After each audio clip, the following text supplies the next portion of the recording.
कि हमारा जो विराट रूप है उसको आवश्यकता है। समाज की सेवा के लिए हमको आपकी आवश्यकता है, आपकी आवश्यकता है, आपके समय की आवश्यकता है, आपके धन की आवश्यकता है, आपके मन की आवश्यकता है, आपकी बुद्धिमत्ता की आवश्यकता है, आपके कौशल की आवश्यकता है। आप हमको दें और हम आपको यकीन दिला सकते हैं कि आपको बरगद के पेड़ की तरीके से हल्का फूलका विशाल वृक्ष बना करके छोड़ेंगे। वेद मूर्ति तपोनिष्ठ पंडित श्री राम शर्मा आचार्य जी के चमत्कारी प्रसंग भाग 23 प्रस्तुत है। केंद्र सरकार के वरीय पदाधिकारी पर गुरुदेव मेहरबान क्यों हुए, आइए इस वीडियो में जानते हैं। चलिए गायत्री मंत्र से शुरू करते हैं।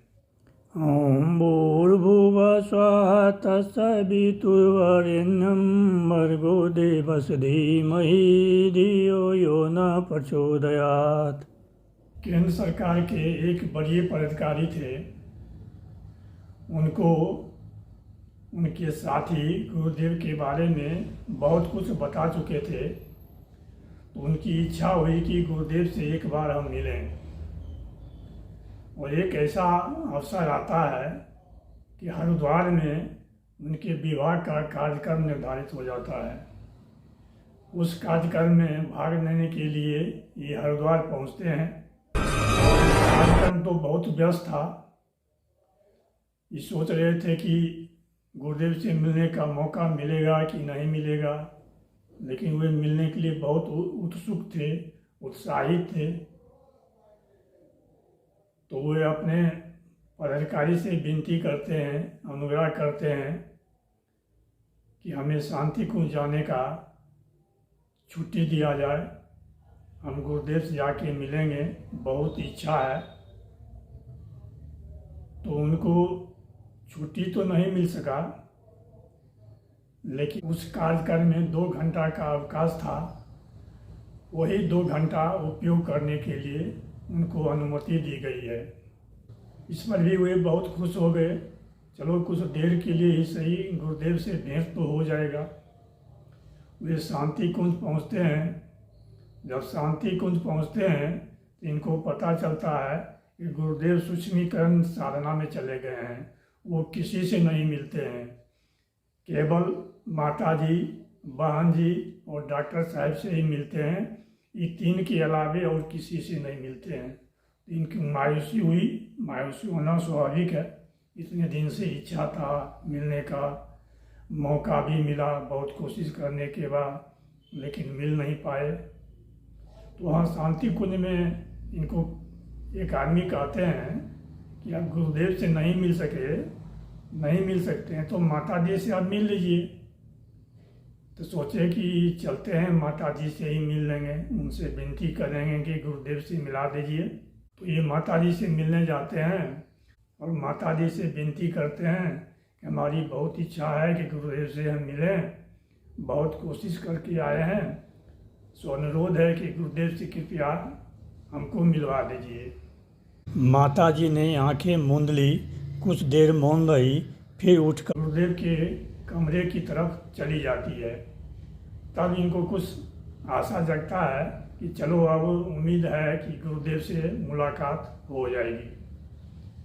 कुछ देर के बाद माता जी बाहर निकलती हैं, कहती हैं जा बेटा गुरुदेव से मिल ले, गुरुदेव तेरा इंतजार कर रहे हैं। जब भारत सरकार की बड़ी पदाधिकारी रेल के डीआईजी साहब गुरुदेव के कमरे में प्रवेश करते हैं, इनका आँख चौंधिया जाता है। उस कमरे में इतना तेज प्रकाश था जिसको ये बर्दाश्त नहीं कर पाते हैं और सहज महसूस करते हैं। लेकिन धीरे धीरे वे अभ्यस्त हो गए और नॉर्मल हो गए। जब वे गुरुदेव को देखते हैं तो ऐसा महसूस करते हैं कि गुरुदेव के हर एक अंग अवयव से प्रकाश निकल रहा है। और ये डीआईजी साहब क्षण भर के लिए भी गुरुदेव की आंख से आंख नहीं मिला पा रहे थे।